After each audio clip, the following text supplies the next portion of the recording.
Em alguns momentos ou em alguns dias da nossa vida, nós podemos vir a passar por inquietações na nossa alma. É quando a nossa alma fica inquieta ali, né? Fica um pouco dentro de nós, uma certa angústia. Algumas inquietações, elas são breves, passam logo. Depende até de quanto nós alimentamos ela na nossa mente. Então, algumas inquietações que vêm dentro da gente, mas a gente alimenta elas e aí elas podem durar mais, não é? Ano passado eu tive um período assim que eu estive inquieto, né? Não ansioso, mas inquieto, com o coração inquieto, um período ali. E eu ocupei meus pensamentos com algumas preocupações quanto ao futuro, né?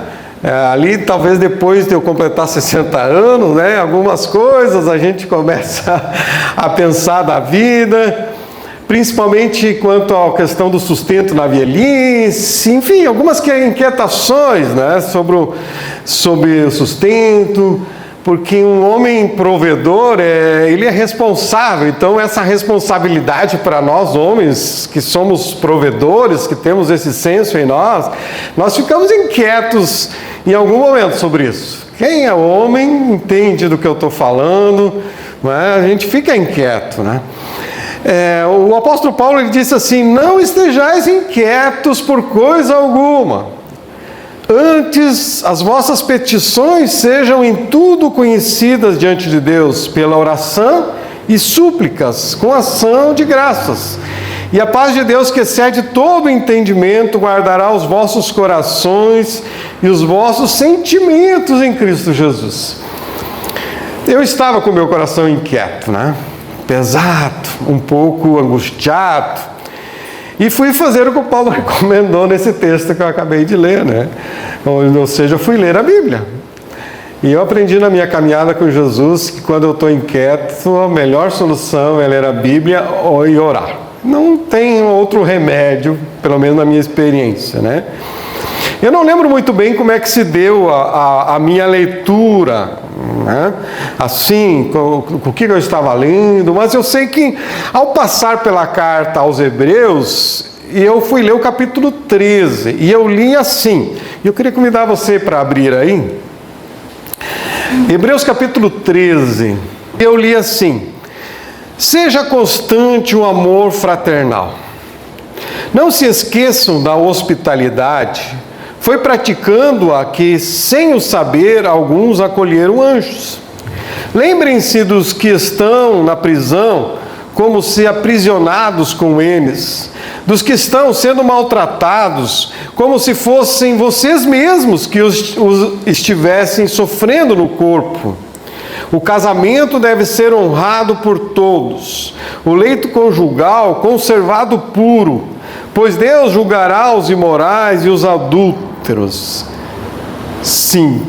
Aí eu cheguei nesse texto. Conservem-se livres do amor ao dinheiro e contentem-se com o que vocês têm. Porque Deus mesmo disse: nunca o deixarei, nunca o abandonarei. Podemos, pois, dizer com confiança: o Senhor é o meu ajudador, não temerei. O que me podem fazer os homens? Até aí. No dia que eu li esse texto, eu li na versão fiel. E o verso 5 da versão fiel diz assim: sejam vossos costumes sem avareza, contentando-vos com o que tendes, porque ele disse: não te deixarei, nem te desampararei. Uau, para mim isso aqui foi de Deus, e é de Deus, né? Mas foi a resposta do Espírito Santo falando no meu coração profundamente. Naquele momento eu louvei a Deus pela sua bondade, pela sua paciência, em me trazer à memória que Ele nunca me deixará e jamais me desamparará. E também com a demonstração que ele diz no verso 5: contente-se com o que tu tens. Eu estava inquieto, um pouco aborrecido, que queria ter mais coisas, queria ter mais dinheiro no banco, queria ter mais algumas facilidades. E Deus vem e diz para mim assim: contente-se com o que tu tem. porque Deus diz: não te deixarei, nem te desampararei. Na mesma hora, é coisa de Deus, na mesma hora acabou a inquietação e eu fui tomado de alegria e uma paz de espírito que só Deus pode dar. Eu vou deixar projetado aqui essa promessa do Senhor durante a nossa mensagem. Nunca te deixarei, jamais te abandonarei, ou nunca me deixarás, jamais me desamparará, diz o Senhor. A palavra de Deus é para mim, e creio que essa palavra de Deus é para mim, mas eu creio que é para você também, né? Ou seja, viva contente com o que tu tens, e confie e dependa de Deus neste novo ano e por toda a tua vida. Foi uma palavra maravilhosa para mim, aquela palavra assim que vem e te muda o ano, te traz à memória, na verdade, coisas que a gente já sabe, né? Mas quando o Espírito Santo vem e cala fundo o nosso coração, espero que assim seja contigo. Essa carta aos Hebreus, ela foi enviada para judeus convertidos, por isso que tem esse título, né, Carta aos Hebreus, judeus convertidos que, sobre perseguição, uma perseguição muito difícil que eles estavam passando, eles então eram judeus de tradição e eles se converteram ao cristianismo, mas agora estavam passando por muita perseguição, estavam perdendo seus bens, estavam ficando pobres, estavam sendo presos. Alguns, ou talvez muitos, estavam querendo abandonar então a fé cristã para retornar ao judaísmo para evitar perseguição. E o autor aqui vai dizer para eles, né, não voltarem atrás. Quando você lê Hebreus capítulo 10, ele vai abordar sobre isso. Não sigam aquilo que alguns estão fazendo, abandonando as reuniões de vocês. Esse é o contexto. Judeus que se converteram, mas por causa da perseguição, alguns estavam abandonando a fé. Então o autor aqui ele vai mostrar que no livro todo, né, que Cristo é superior ao judaísmo, superior a Moisés, superior aos profetas, superior aos anjos, superior ao sábado, ao descanso. Jesus é o nosso descanso, e ele vai fazendo isso do sacrifício. Jesus é o Cordeiro oferecido. Então é um livro de Deus especial para a gente ler. E ele vai mostrar, você não pode abandonar aquilo que é superior por algo inferior. O Novo Testamento cumpre o Antigo Testamento, você não pode voltar ao Antigo Testamento, você vive agora no Novo, uma nova aliança. Então é escrito para esses queridos irmãos, um chamado à confiança em Deus, um chamado a não desistir, um chamado a suportar as perseguições, as inquietações, as pressões que a vida coloca sobre quem é cristão. E essa confiança, tu confia em quem você conhece, não é assim? Eu sempre digo que nós confiamos em quem nós conhecemos, não é? Antes de viajar agora, nesses dias, eu combinei a celebração de domingo passado, eu combinei com a Eve e o Gui a celebração, né?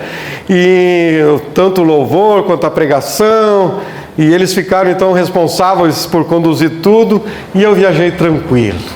Eu disse isso para eles, viajei tranquilo, porque eu confio neles, eu conheço eles, então eu pude viajar tranquilo, sabendo que eu estava em outra cidade, mas sabendo que eles estariam aqui, né? Porque eles são confiáveis, porque eles já provaram tantas vezes para nós, para mim, como pastor, e para vocês, de como eles são confiáveis, né?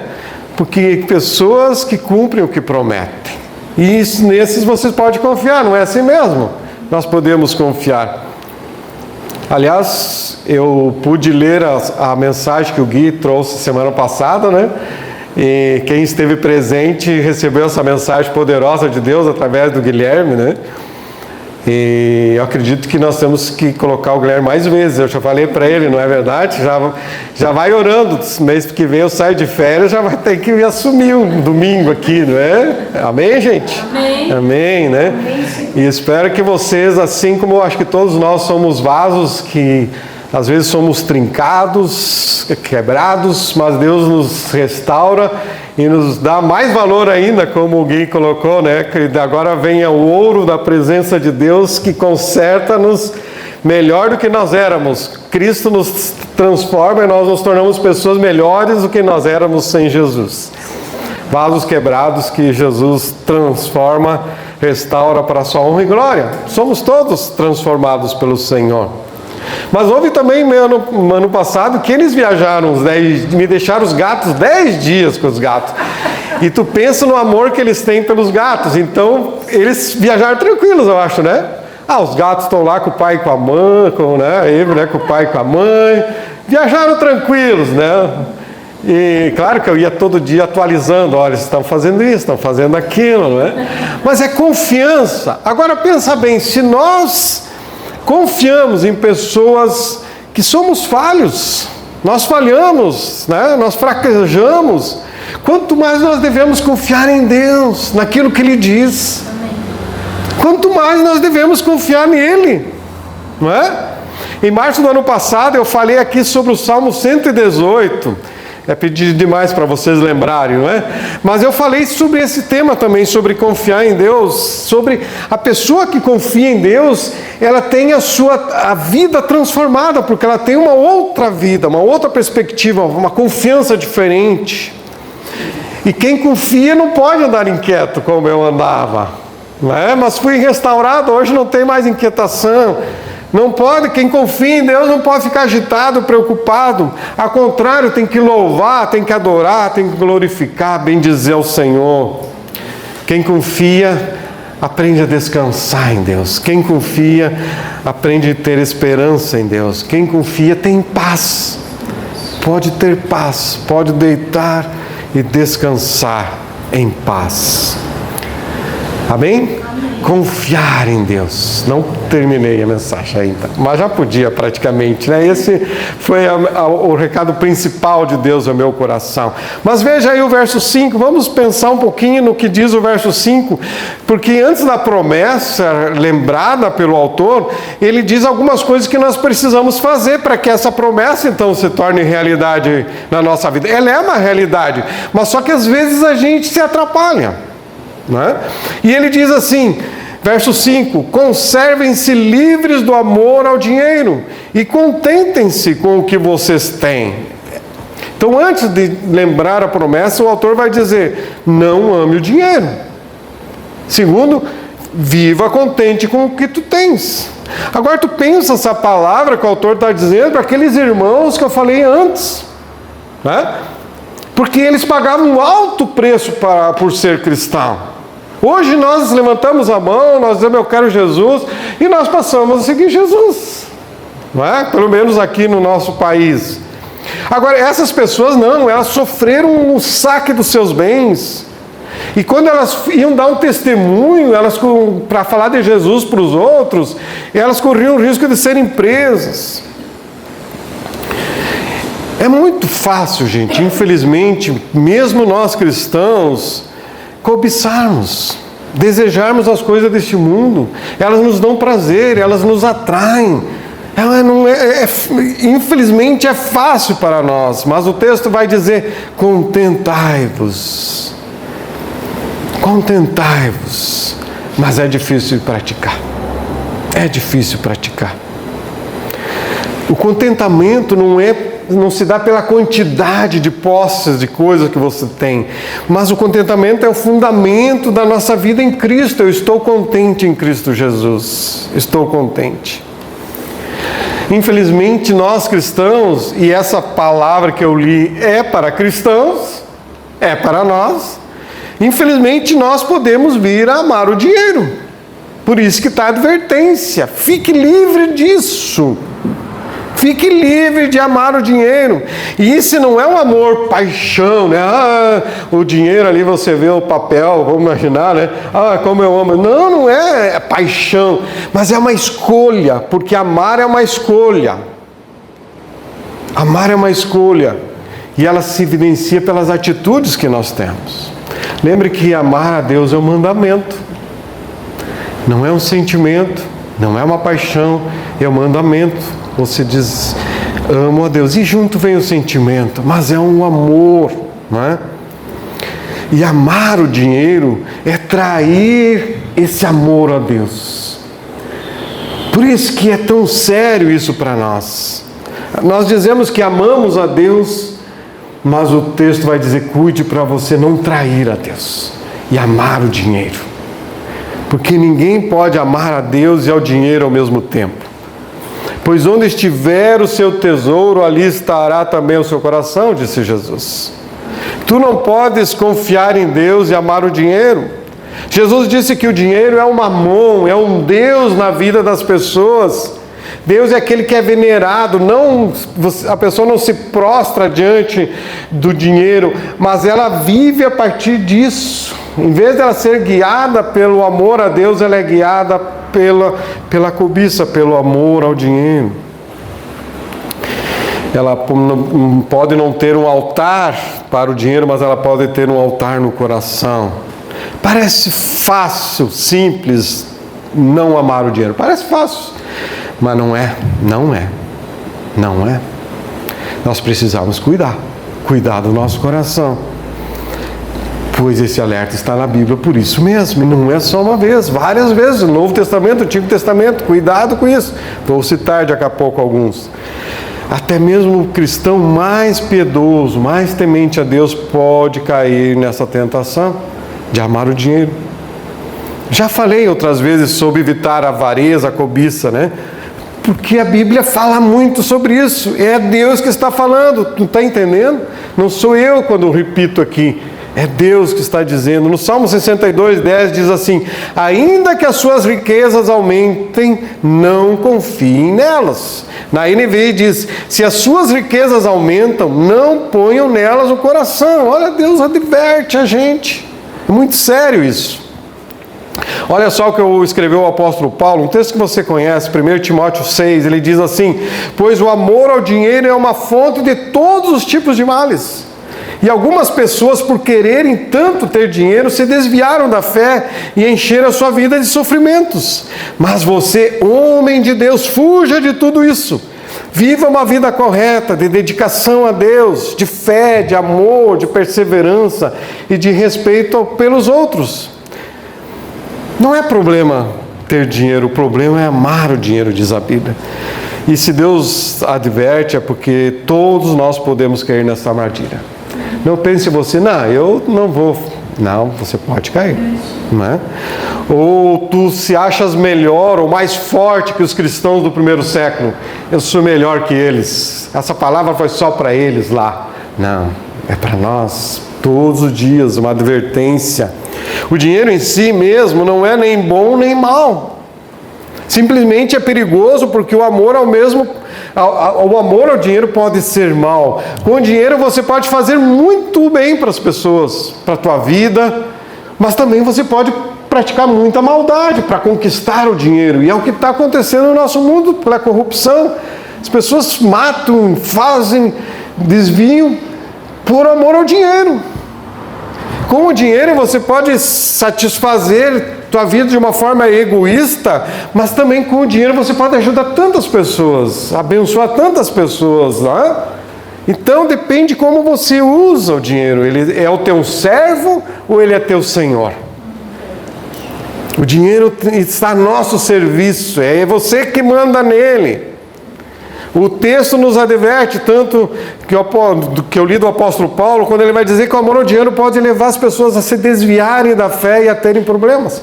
Inclusive, em outras cartas, Paulo vai dizer que algumas pessoas amaram o mundo, como Demas, e abandonou a fé. Amar o mundo é amar as coisas do mundo, que é o nosso... Às vezes a gente pensa que o nosso grande, maior inimigo é o diabo. É o que o mundo nos oferece, e o diabo sabe disso e ele oferece para nós. Dizem que o dinheiro resolve alguns problemas, mas o amor ao dinheiro gera problemas. Basicamente, né, o desejo de riqueza das pessoas é ter segurança, ter um futuro de segurança. Mas muitas vezes termina em preocupações, inquietações. Tu percebe que esse texto, quando diz não amar o dinheiro, é uma luta para nós decidirmos a quem nós vamos amar mais, a Deus ou ao dinheiro, ou a Mamon. E a forma sutis das pessoas amarem o dinheiro, né? De novo, não é o dinheiro papel, né? Não é isso, mas aquilo que o dinheiro oferece para ti, que é na verdade um engano. O dinheiro, ele oferece segurança, mas quem tem que dar segurança para nós é Jesus. O dinheiro oferece poder, mas por que eu quero poder? O poder é dado ao Senhor, e Jesus é o Senhor. Mas as pessoas querem o dinheiro para adquirir o poder, comprar o mundo, comprar as coisas. O dinheiro oferece felicidade, não é? Dizem, né? O dinheiro oferece felicidade. O dinheiro compra a felicidade. Mas o dinheiro não compra a felicidade verdadeira. Porque a alegria verdadeira e abundante a pessoa só recebe de Jesus. Só Jesus. Ele é a alegria. Felicidade é diferente de alegria, não é? Jesus não prometeu felicidade. Já ao contrário, Jesus disse que nós teremos aflições, mas Ele prometeu alegria. E aí você vê Paulo e Silas lá na prisão com açoites cheios de alegria, louvando a Deus. Não felicidade, alegria. A alegria a verdadeira é uma alegria baseada na paz de espírito. Estou vivendo, fazendo a vontade de Deus. Aqui eu tenho alegria e paz de espírito. Jesus nunca prometeu riqueza aos seus discípulos. Pelo menos, né, nesse sentido de riqueza. Quem prometeu riquezas foi o diabo, quando tentou a Jesus no deserto. Ele que prometeu: olha para o mundo, o que você quiser eu te dou, se tu se prostrar e adorar eu vou te dar tudo. Jesus não prometeu riqueza, quem prometeu foi o diabo. Então nós temos que receber a riqueza que vem de Deus, o dinheiro que vem de Deus. E pode mandar, não é? Nós estamos abertos. Que Deus mande riqueza sobre a tua vida, amém? Não é problema nisso, que mande o dinheiro na tua conta, amém? Mas que você não ame isso, que você não seja um servo do dinheiro, que você seja de Jesus, que você seja de Jesus. O problema não é ter dinheiro no bolso, mas ter o dinheiro no coração. No coração. Eu não posso ver o coração de vocês, nem vocês podem ver o meu. Mas eu quero crer que nenhum de vocês ama o dinheiro. Eu quero crer nisso. Porém, aqui a advertência bíblica é para quem ainda não ama. Fique livre disso. Porque é possível. Nós caímos nisso. Hebreus diz, então, conservem-se livres aí desse amor. E continua dizendo, contentem-se com quem vocês têm.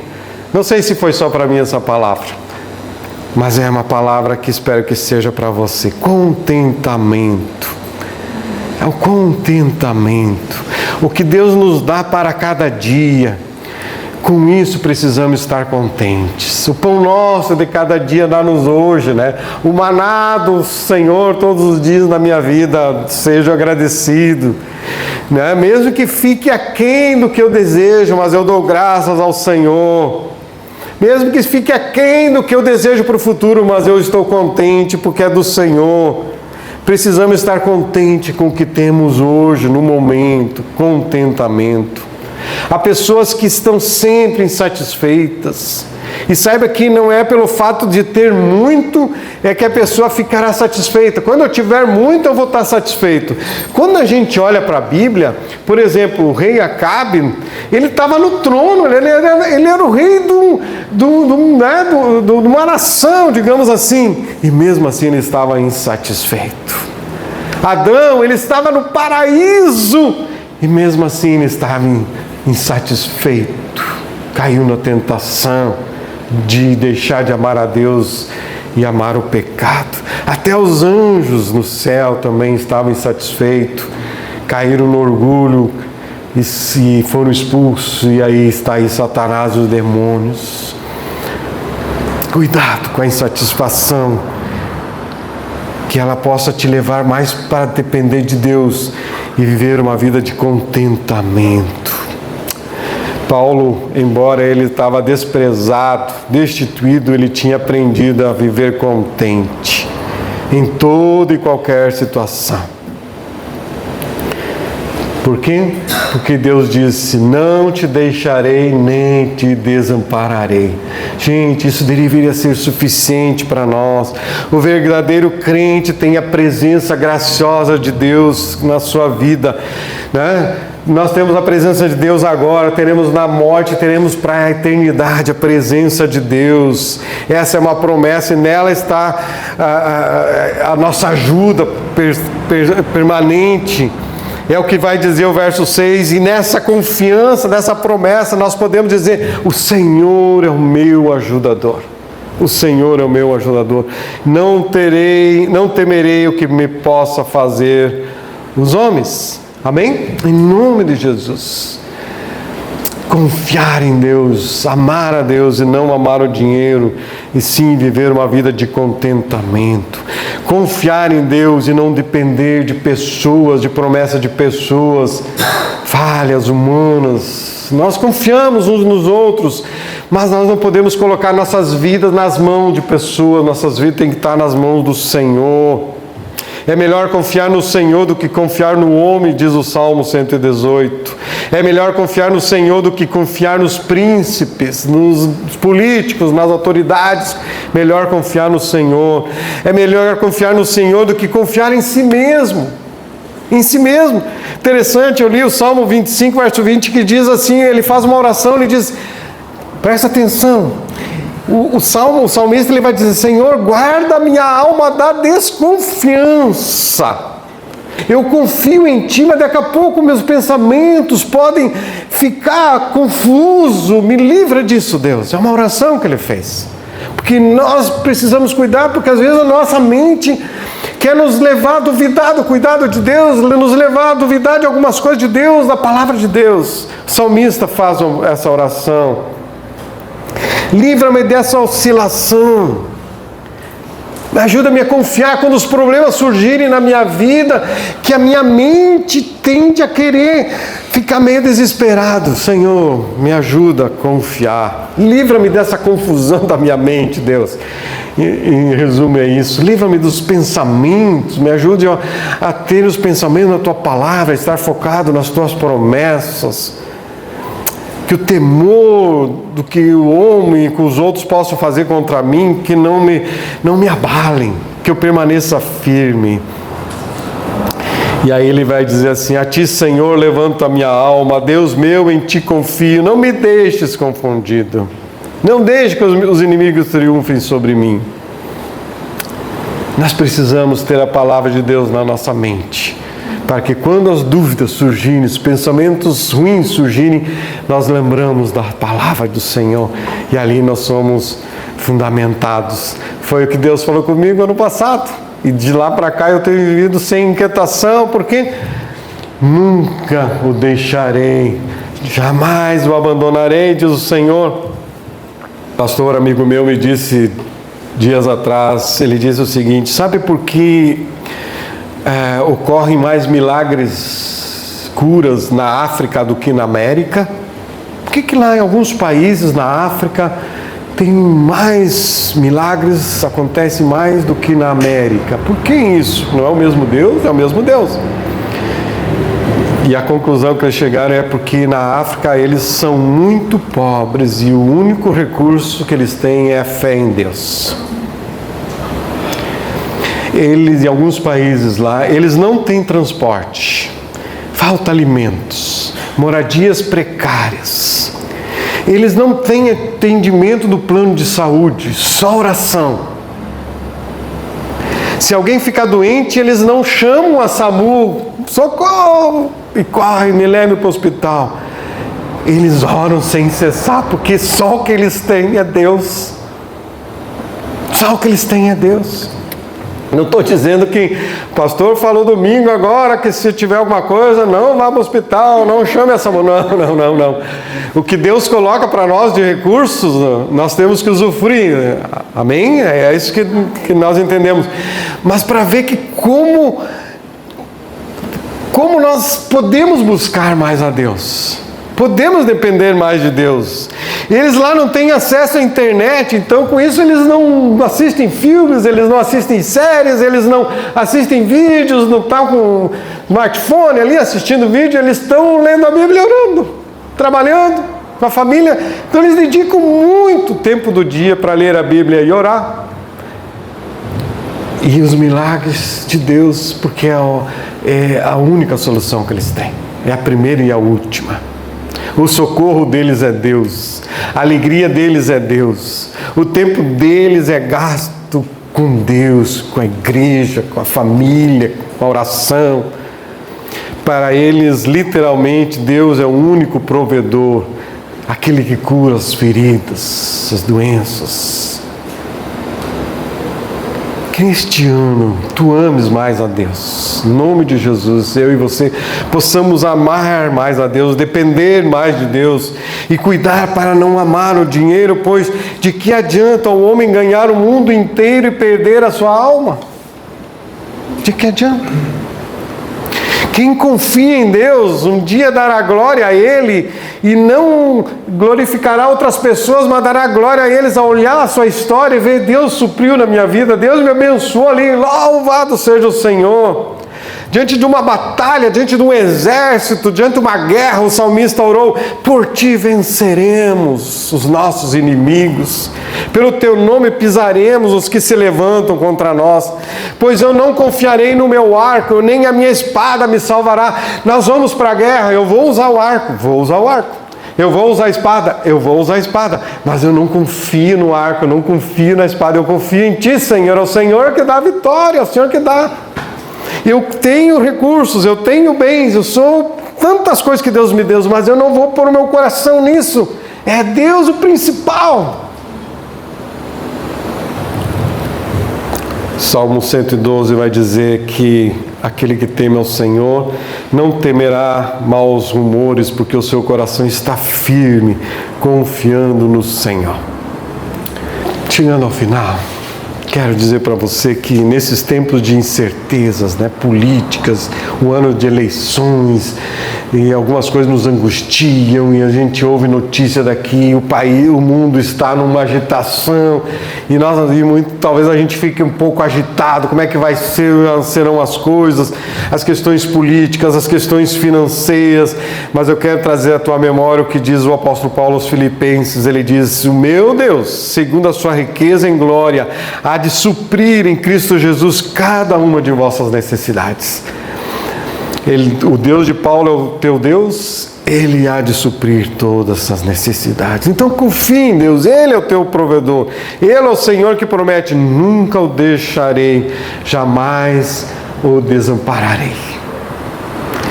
E essa promessa, olha só, essa promessa não foi feita somente aqui, porque quando o autor escreve aqui em Hebreus, ele vai dizer: Ele disse. Quando que Deus disse isso?